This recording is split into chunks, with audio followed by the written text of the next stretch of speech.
Assalomu alaykum. Barchamizga tanish bo'lgan Panjara ortida seriali haqida qisqa ma'lumotlar bilan tanishtirib o'taman.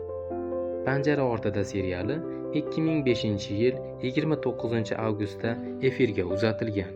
Dastlabki 4 ta fasli 2005-yildan 2009-yilgacha suratga olingan va efirga uzatilgan. Serialning 5-fasli esa ayrim sabablarga ko'ra qisqa tanaffuslardan so'ng 2017-yilda suratga olingan va efirga uzatilgan. Serial AQSh va Buyuk Britaniyada suratga olingan. Amerikaning Illinois shtati Juliet shaharchasida Juliet qamoqxonasida suratga olingan. Filmdagi xayoliy nomi Fox River deb atalgan. Aslida Juliet qamoqxonasi hisoblanadi.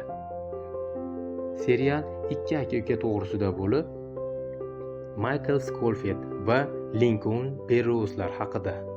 Lincoln nohaq o'lim jazosiga hukm qilingan bo'lib, uning ukasi Michael Scofield qamoqdan qochish rejasini tuzadi va ular qamoqdan qochib qutulishadi.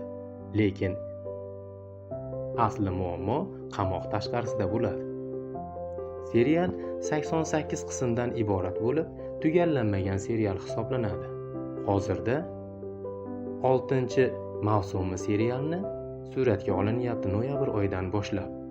Mana sizlarga yetkazmoqchi bo'lgan ma'lumotlarim shular edi.